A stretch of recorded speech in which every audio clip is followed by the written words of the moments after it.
Hi, everyone. How are you? I hope you're doing well.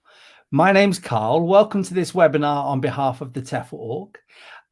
The topic of today's webinar is how to land your first TEFL job. But this is a live webinar hosted by me, one of the TEFL org trainers.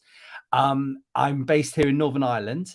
And if you have any questions at all about TEFL, please do put them in the chat, because as I said, this is a live webinar where I can answer your questions, anything at all you might have to ask about teaching English as a foreign language. As I said, my name's Carl. I'm based here in Northern Ireland, where I work as an online teacher. I work as an online examiner.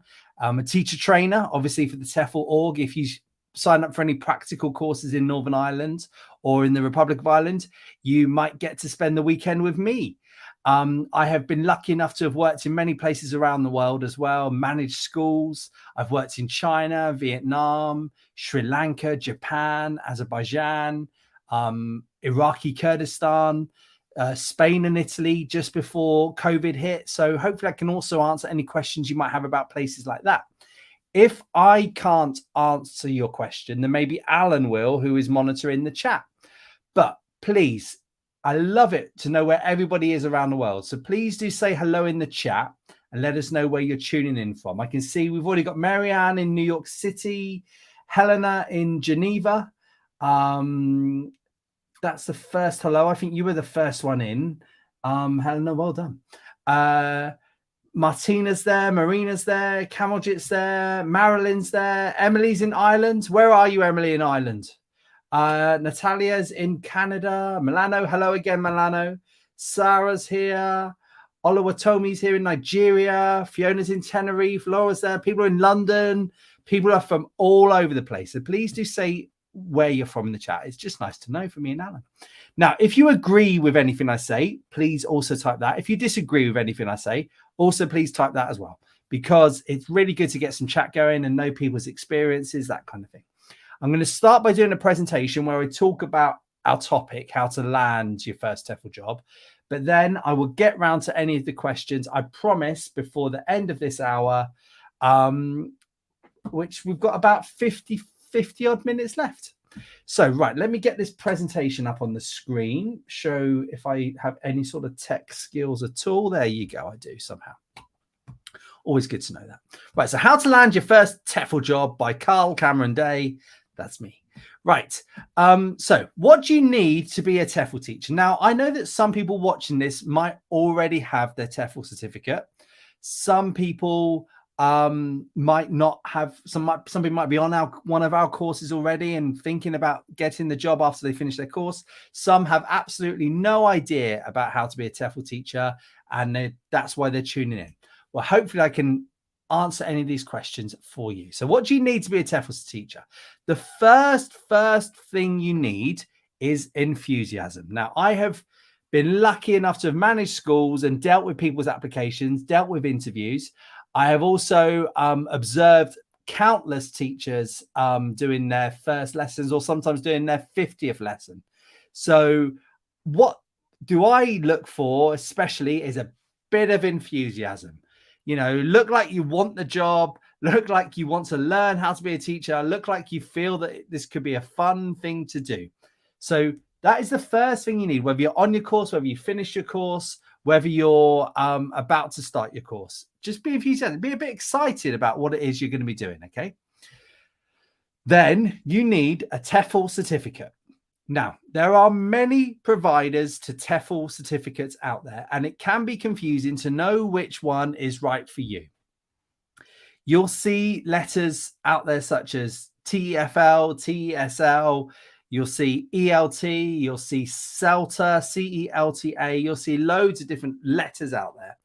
But the key thing that you need is 120 hours certificate. Now, what does that 120 hours mean?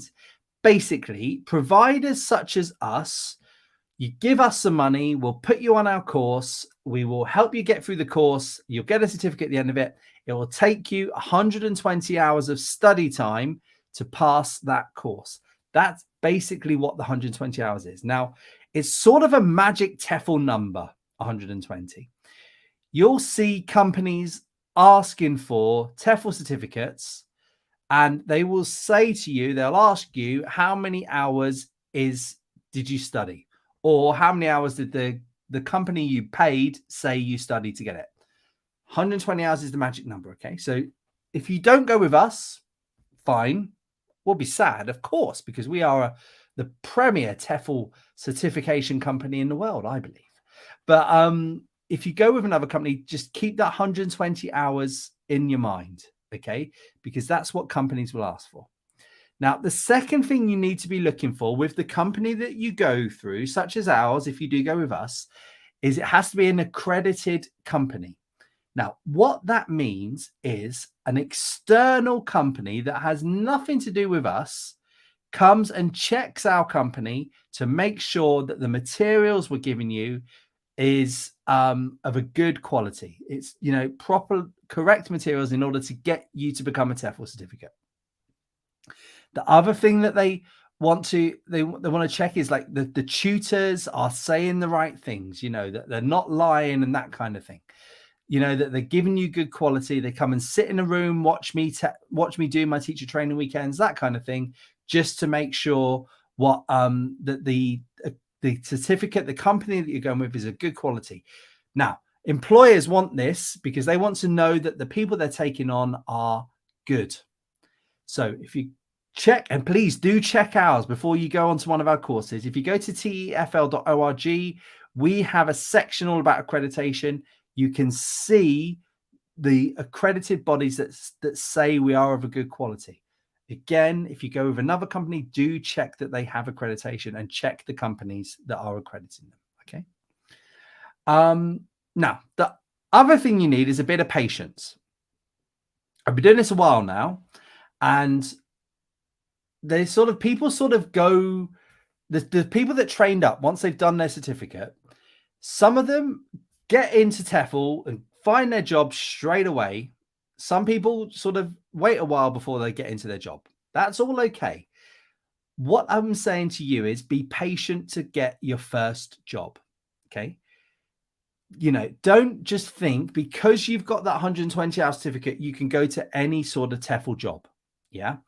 What you've got to think about is you might apply for a job and you might hit all the minimum criteria, but who knows? Somebody else might apply for that job who's been teaching for 5 years, who maybe has started to do some sort of masters in it, something, that kind of thing. So just don't think that you're definitely going to get the job by applying, okay? Have a bit of patience, wait for a job, whether you're going online or whether you're going face-to-face, you will find work. You will, but it might take a little bit of time. Bit of patience is a good thing. Now, the other thing to think about is, depending, especially if you're going to go work face-to-face somewhere, you might need a degree. Now, that's not because it makes you a better teacher. That's not because the sort of students necessarily want a teacher to have a degree. The problem is that some locations want degrees in order to get the work permit. So what they do, the Home Office, let's say, for example, in China, the government has decided that the only people that can get work visas must have a degree. So it's got nothing to do with the schools. It's got nothing to do with the students. It's got nothing to do with us.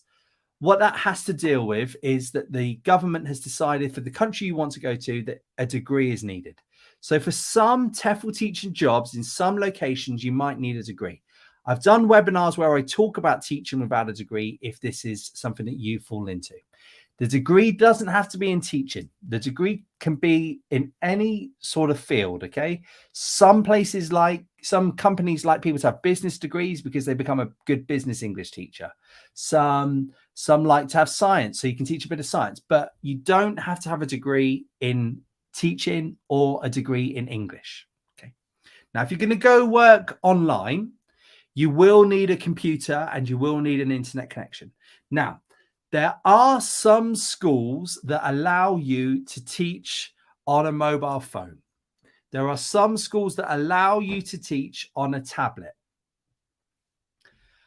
But the main majority of schools, they want you to have a Windows-based or a Mac-based, but really, if you've got Windows, you cover everything, computer. Yeah. They also want you to have a good, fast internet connection. And a lot of online schools will check the speed of your internet connection. I've done jobs where what they've done is they've had an interview on Zoom, and they said, right, we got to the end of the interview, and they say, right, now we're going to check your internet connection. And they get me to get a website up where the internet speed can be checked. And then they get me to share the screen, and they watch it. They watch to check the speed. So that is something that you're definitely going to need. So something to be aware of if you do want to go teach online. Those are the basic things you need. Right. So get yourself certified. That's the first thing. The first thing you need to do to be a TEFL teacher is to get yourself certified. As I said, 120 hours is the magic number. You will see numbers bigger than this. Maybe go for that if you want to. I'll talk about that in a second. Anything less than this, don't go for it. Now, the certification with us here at the TEFL org is all online. So that means we will send you out a username and password, and you just go through it through a web browser any time of the day you want to do it. Yeah. Now, we do practical add-ons where you spend practical weekends with someone like me, or you can spread practical weekends online with a live tutor. But the actual theoretical side of things are all online. It's self-paced. So that means, one day you've got sort of 5 hours. Brilliant. The next day you've got no hours. No problem. There's no sort of times when we say you have to log in. It's self-paced. And it's also, it's self-paced. And I should also say it gives you a long time to do it. Sort of up 6 months is our course, but we know that some people might take longer. That's fine. Or some people do it all in they take 2 or 3 weeks off work. They do it then. Absolutely up to you. As I said, check that the course is accredited. Now, if you are new to teaching, or maybe you don't have any sort of experience in work, that kind of thing, you might want to think about doing some extra modules. Now, some of these extra modules you could do are aspects of teaching, such as teaching business English, teaching young learners, teaching exam English. So these are extra modules on top of the 120 hours. The other thing that you could do, and is especially I think this is quite good if you're feeling a little bit nervous about being in front of a classroom, you could go and do a practical course either at the weekend, or we offer courses over sort of 3 days where you spend time face-to-face live with an instructor, answering questions, giving you tips, and then you would actually do a practical lesson in front of that tutor and get a little bit of feedback about it. Okay. So that's sort of extras that might be worth doing, especially I think if you don't have a degree, especially if you don't have any experience. Yeah. Because if you've got extra modules, it makes you shine out. If you stand out from a crowd. So if you've got a degree and a TEFL certificate, and you're going up against someone who only has a TEFL certificate, the chances are the company is going to, and you both do a great interview, you're both fantastic, the chances are the company is going to give it to the person with a degree just because it's a higher level. However, if you've got the 120-hour course plus the practical components, plus and maybe a module in teaching young learners, that would make you shine out a lot more as opposed to someone who has a degree and a 120-hour certificate only. So just something to think about. I'm not saying everybody should do an extra module, but just something to think about. Get yourself certified. Now, if you've got any questions about this, please do put them in the chat. I'm getting around to them. Or if not, Alan knows a lot about the courses. He'll get to those questions before me. Right. So you've got your 120-hour certificate. You've passed. You've got that certificate. You generally can't apply for jobs until you've got that certificate. Companies won't really take you on until you've got that 120-hour certificate. Okay. Now, the best 3 websites, in my opinion, to look for jobs are TEFL.org, eslcafe.com, and TEFL.com. Those are the 3 main job search websites, I think. Yeah. Obviously, ours, TEFL.org, is our website where we publish jobs that companies ask us to publish.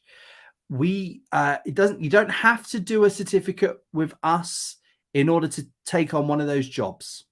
That's what I would say. Okay. But those are the three main ones to look at.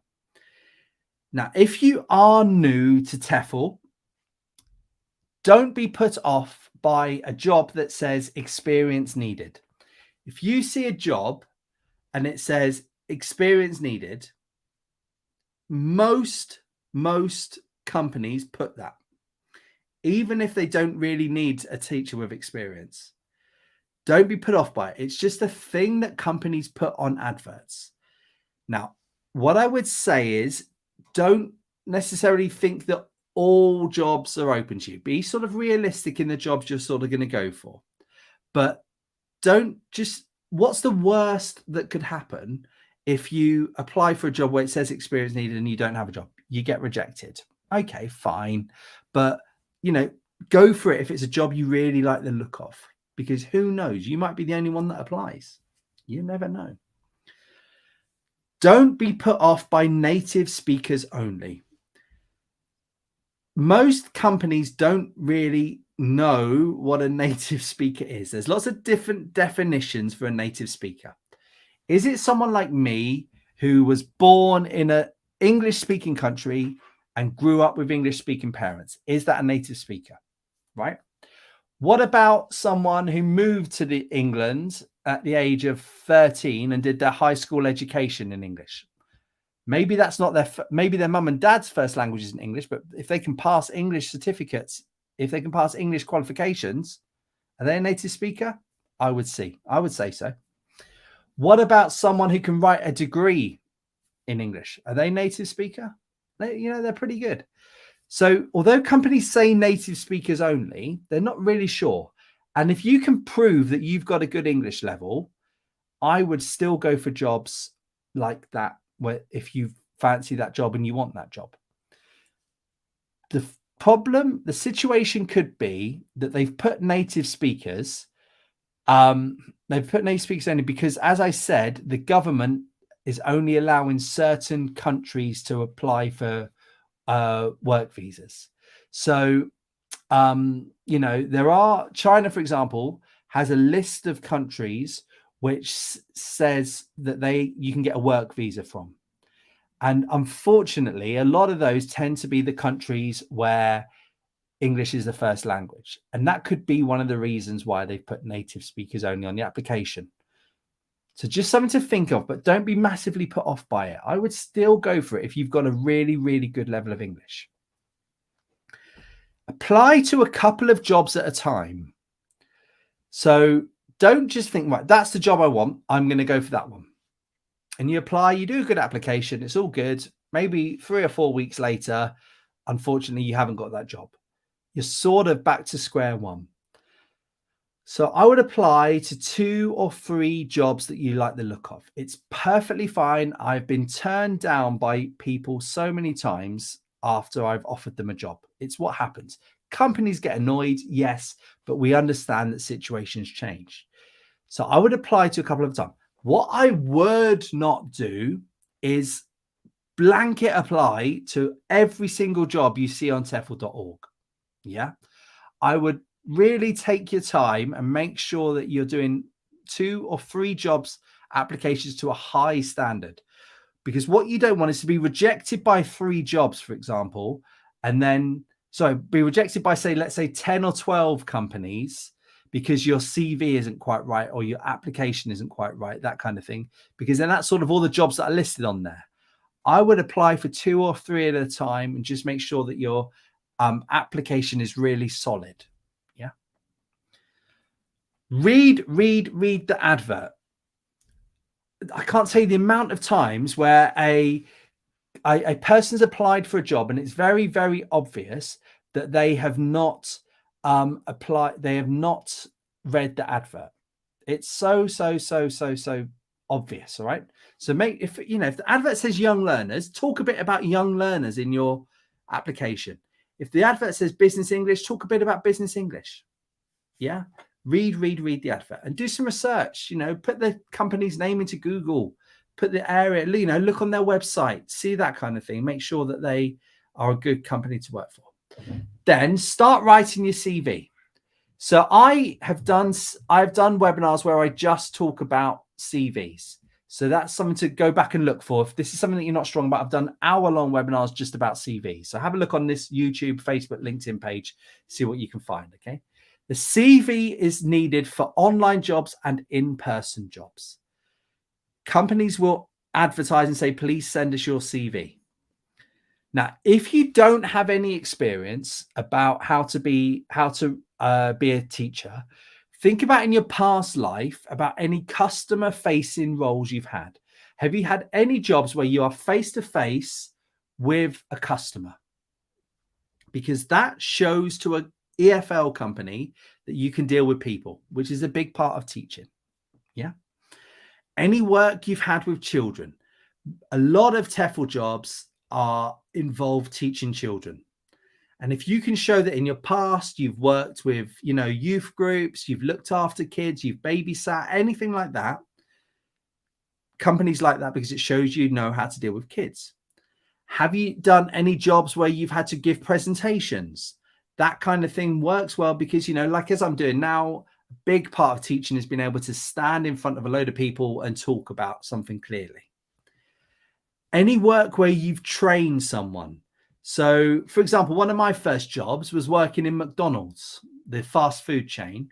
I had to train people how to do how to make a Big Mac. I had to say, right, first of all, you put the meat down, you fry it, then you flip it, then you add the cheese, whatever it might be. Anything where you've trained someone is a bit like teaching, looks good on your CV. If your education, obviously, if you've got a degree, put a bit about your degree, that kind of thing, but also highlight anything where you've had to work is any work where you've had to work with other people. Any sort of group work is a good one to put down on your CVs. And then any sort of presentations you've done inside your education. So, have you had to present in front of your class? Have you had to present in front of your university? Something like that. That looks good. Yeah. I could go into that for an hour. Go find our video where I talk about that.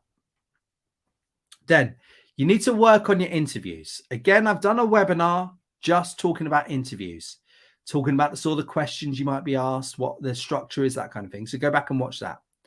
Now, in the interviews, check your pronunciation, especially if you're a non-native speaker, because that's what a big part of the interview is. They're looking to see how your pronunciation holds up. So if you have a very strong accent and you're from an English-speaking country, be aware of that. You might need to change your voice. You might need to change your speed in the interview. Go back through your course notes from the 120-hour course and, read carefully. What did you learn? What's the structure of a grammar lesson? What did you learn about teacher talking time? What did you learn about how to teach vocabulary? Have a look at that because that might come up on the interview. Be honest in the interview. Don't try and say, oh, yes, you know what? I've taught intermediate level English. It was fun. I really, really enjoyed it. Yeah, the conditionals and that kind of thing. Brilliant. Loved it. It's pretty obvious to know when someone's lying about this kind of thing. And it's happened to me a lot in interviews that I've given people. Do some research about the students you will teach working for that company who you've applied to. What nationality, what age are they? Because you want to talk about how you can help that nationality. So if it's East Asia, they tend to be quite shy. A big part of your teaching will be to get them to be less shy and to practice their speaking a lot.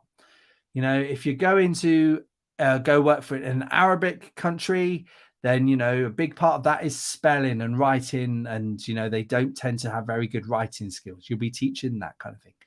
Do some research about the country that you're going to be going to. Do some research about the company you're going to work for.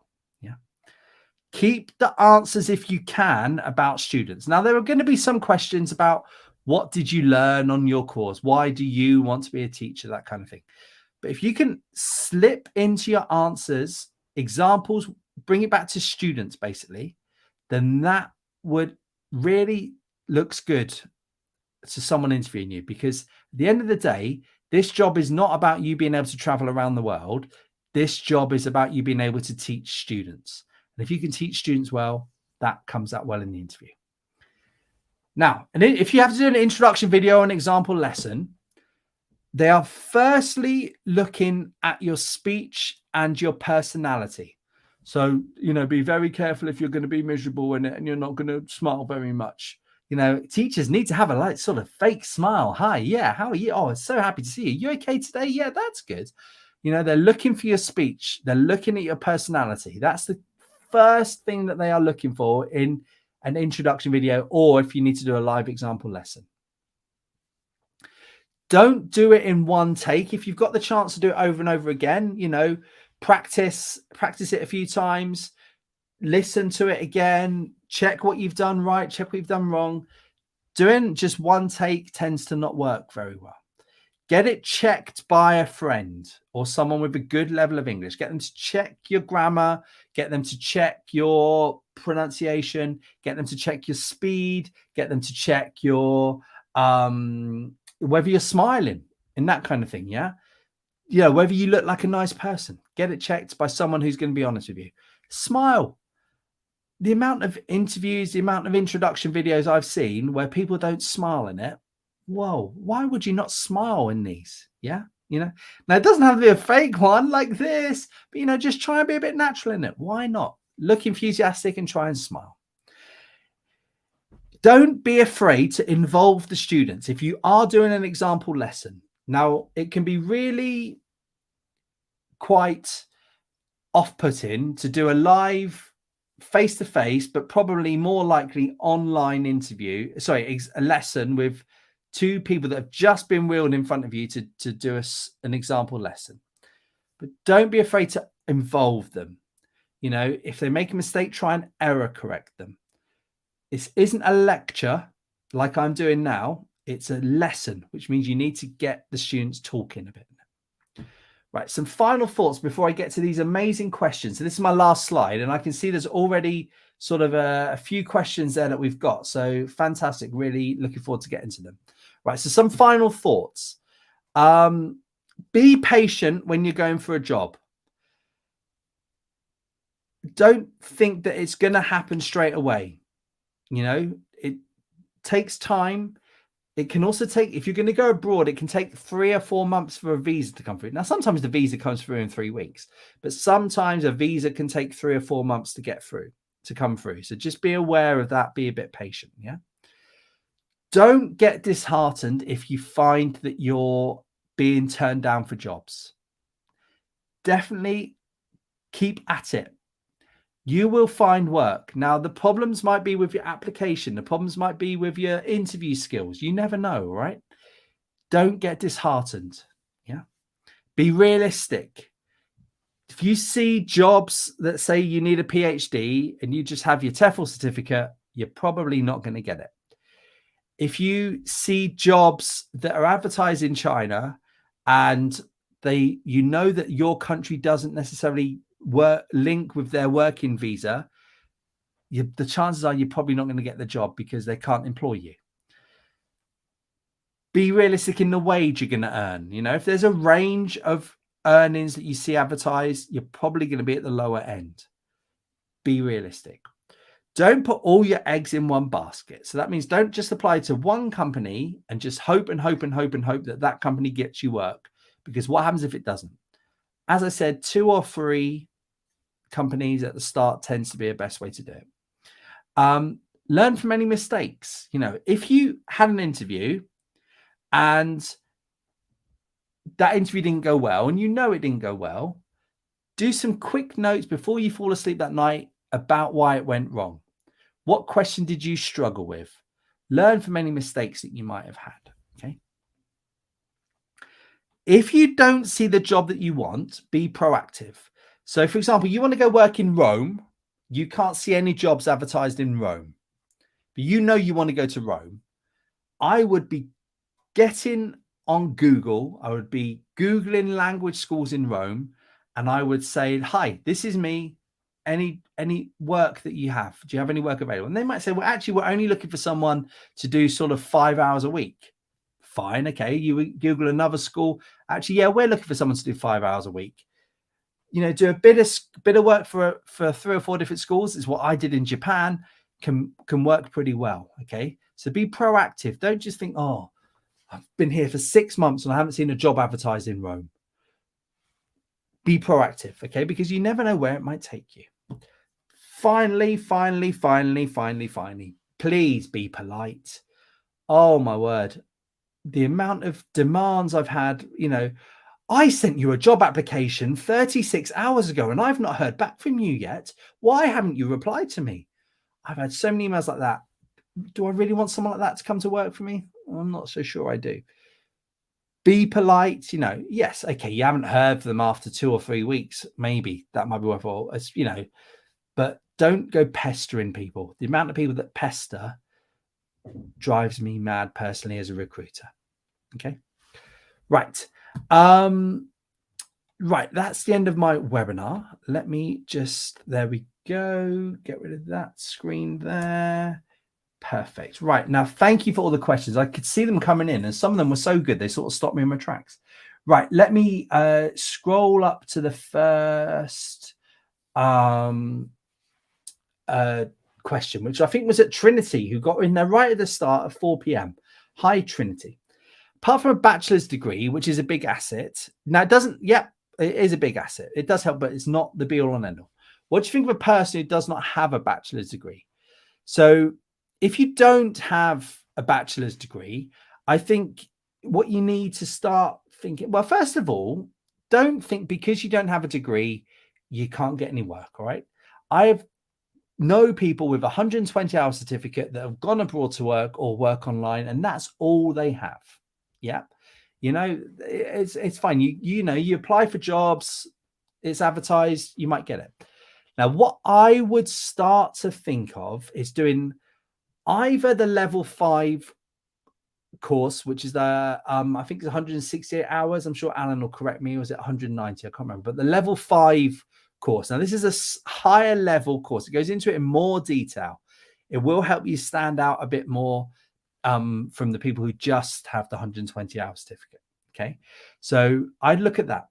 The other thing that I would look at would be something like an add-on module.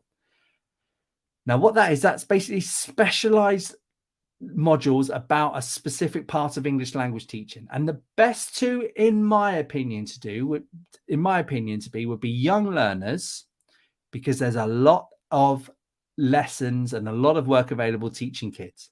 The second one I would do would be teaching exams, because that is a big part of English teaching that is quite profitable for schools.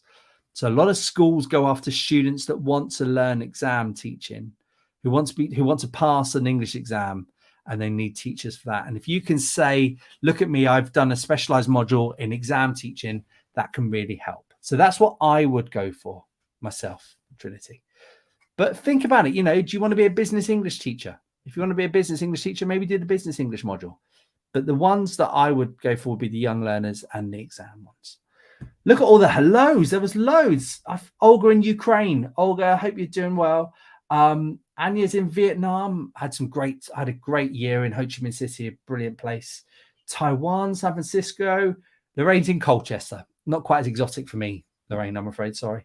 Captain Marin, look at all the California, Mexico. There we go. Hello from everywhere. Celebrity World. Oh, have I made this, Alan? We've made the Celebrity World webinar. Look at us, celebrity. Is it because of my mate down here? Hi. Yeah, I wish I'd done my hair. Celebrity World. Hi. Thank you for sharing information about teaching. That's kind of my job. Is it possible to teach English business online? Business English online? Yes. Please share the sites about English business. Right. So, as in, now, when you're saying sites, do you mean jobs? Now, there isn't a business English jobs website. If a company wants a business English teacher, they will advertise it on those 3 websites that I said. You know, there are more than that. You know, there's websites such as Guardian, TEFL Jobs. There's websites such as Indeed. There's websites like Facebook. Some companies just advertise on Facebook. But those are the 3 I'd do. And I would look for business English jobs if that's what you want to get into, Mr. or Mrs. Celebrity World. If you're looking for resources, our website is good for resources, TEFL.org. The other one I would look at would be the Learn English website with the British Council. They have some good resources. The other website I would look at would be One Stop English. They also have some good business English resources. But there are no specific jobs advertised just for business. Well, so no, that's not true. So there's no specific websites that advertise business English jobs, but within the normal websites, you might see a job advertised business English. Now, what I would say is a lot of companies take on a teacher and they say you'll be teaching 22, 24 hours a week, for example. Within that, you might do some business English, you might do some exam English, you might do some young learners, you might do some general English. Something to ask at interview, Mr. or Mrs. Celebrity World. And I look forward to being in Hello Magazine soon. Laura, hi. Quick question. Doesn't look like a quick question, Laura. You got 3 lines. I have a BA and an MA, but you can't find your BA diploma. Oh, no, that's a nightmare. You have your master's transcript, though. Will this do? Or will I need to... I think you would probably need your hard copy. I remember when I went to Azerbaijan and I took all my certificates and, you know, my master's certificate, you know, TEFL certificate, CELTA, Delta. I had all of these certificates I was very proud of. And obviously the master's is seen to be generally the highest level of all of those. And they didn't want to look at any of them, even though I told them that all they cared about was my bachelor's of arts. So you will, I think, need to get a copy of that for sure. Again, if you've got a job though, I would ask them, do I need to? But really, you need to you have to have your bachelor's certificate. Okay. Good luck with that. Yeah, people saying about the 120 hours. The level 5 is 168 hours. Something that you want to do. It's something that you might want to do as a higher level. Right, next question. Let me go to Esther. Hi. What are some of the differences between applying for an internship and applying for a job? I don't. That's not what. Do you know what? I don't. You've really caught me there, Esther. I don't think that there's much difference in terms of what you have to do. You know, I think that probably companies that are looking for interns, they tend to need people with. They want people with hardly any experience. So that is quite beneficial if that's the case, that you don't have much TEFL experience. But really, as a TEFL, all I can talk about is TEFL. They're sort of looking for similar things. They're looking for nice personality. They're looking for a good,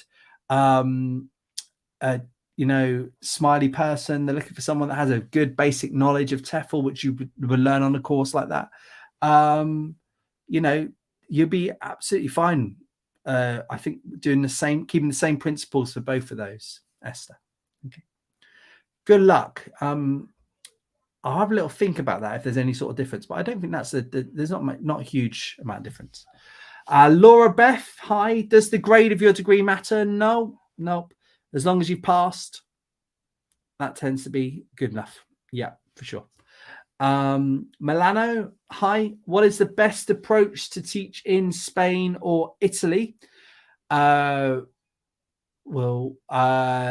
no sort of special, way of teaching the students, really, if that's what you mean. If to find work could be, now there's lots of work available. However, Spanish and Italian schools, they tend to not give out full-time work straight away.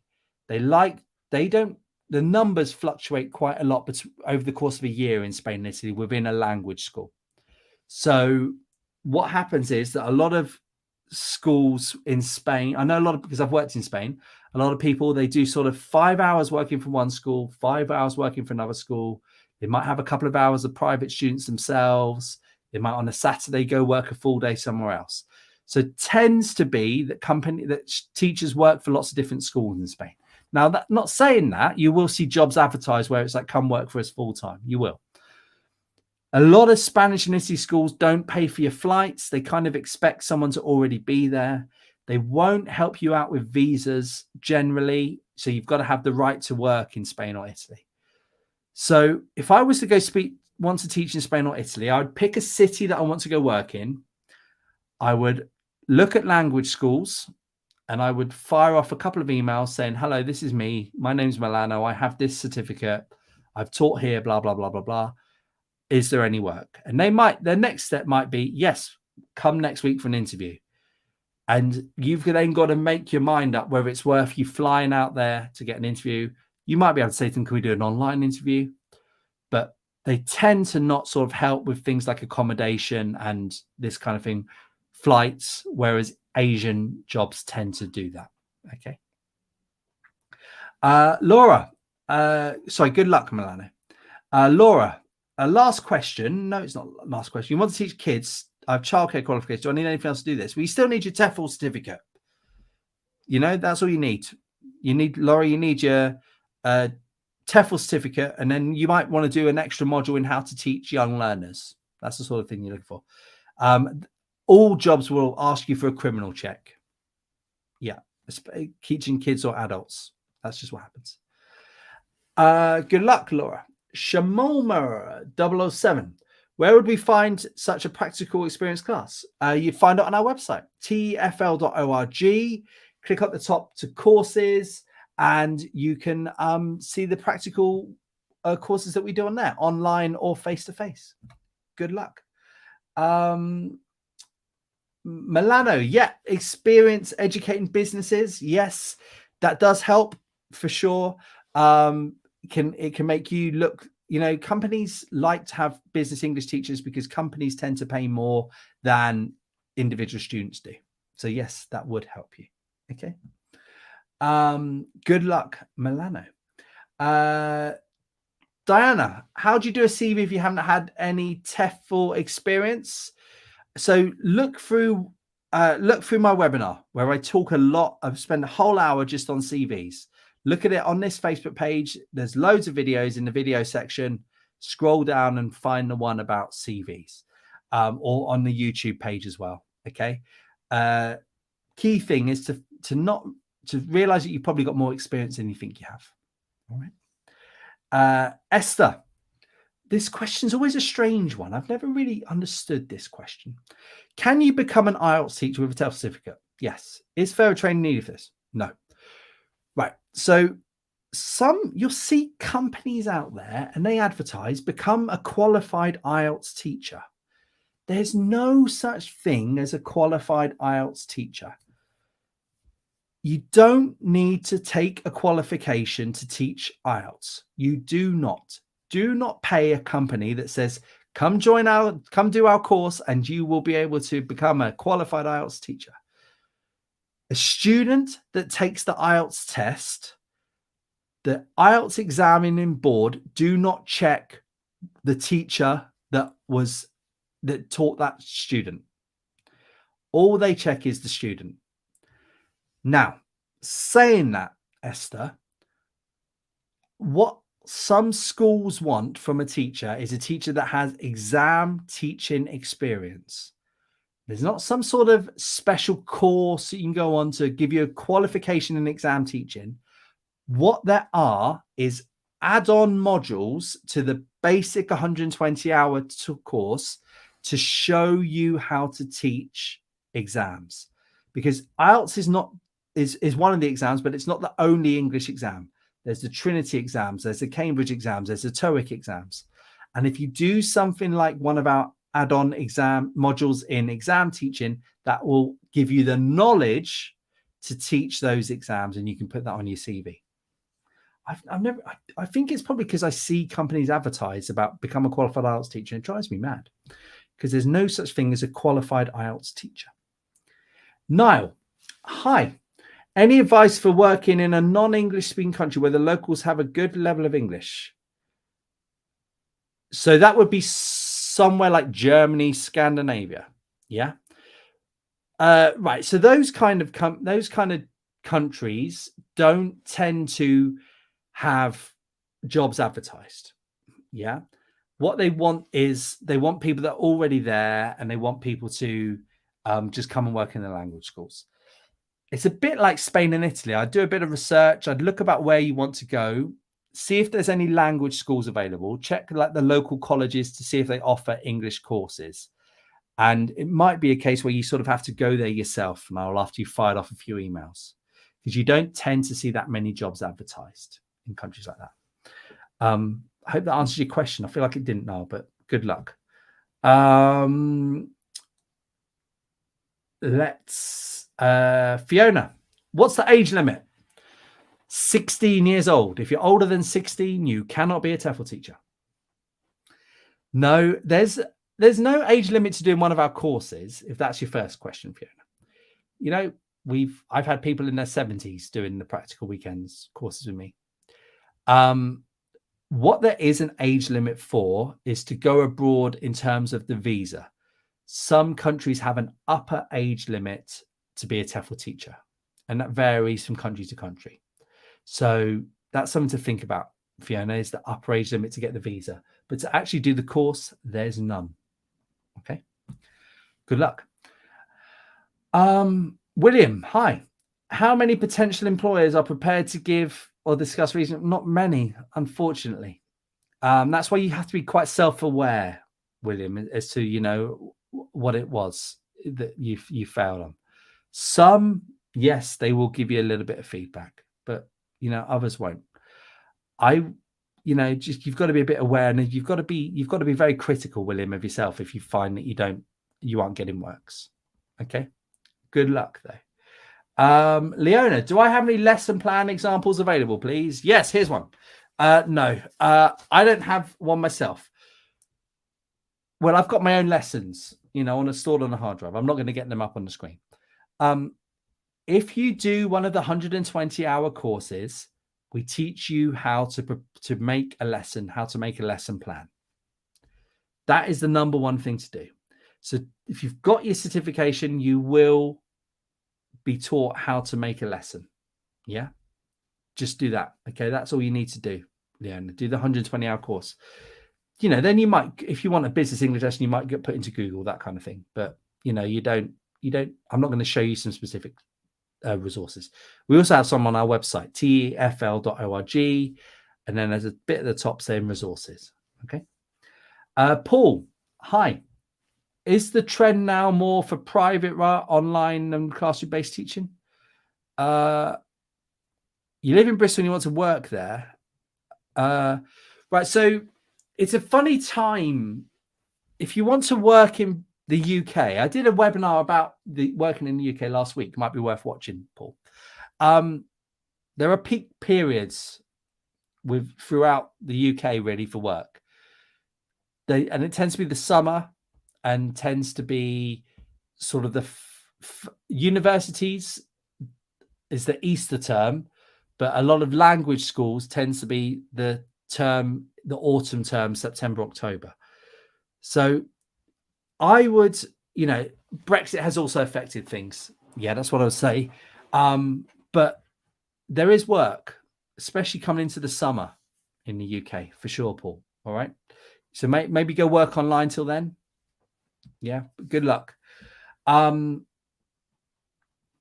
Nicole, when you've completed other certification problems that require a certain amount of hours, yep.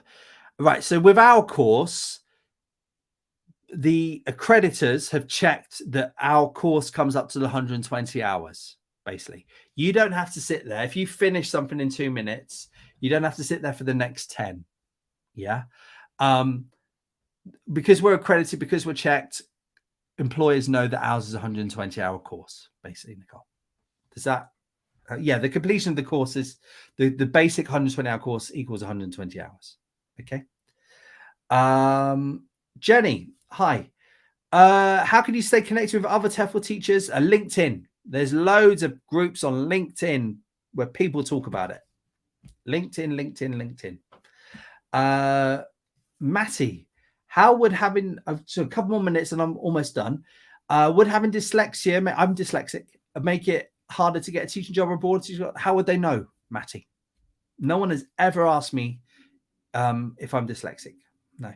Makes me more aware. I'm very bad with my handwriting. Makes me more aware of that, but no one's ever checked it. Marilyn, yes, you should still highlight it on your CV, even if it was a couple of years ago. If it was 20 years ago, I would still highlight on your CV. I think, last question. Peace. Hi. Have I worked in Dubai? Oh, not the Dubai. I don't know. I'm not a fan of Dubai. I don't really like it. I've been there. Best way to find a TEFL. I can see why people do like it, but it's just not for me. What is the best way to find a TEFL job there without experience? Dubai is one of the more difficult places to go without experience, just because so many people want to go there. I would look at the other parts of the United Arab Emirates if I was you. You know, you might want to look at maybe somewhere like Oman. That tends to be less people wanting to go there. Somewhere like Sharjah tends to be less people wanting to go there. Dubai is quite difficult because lots of people want to go there. Yeah. But I wish you luck. Peace. Okay.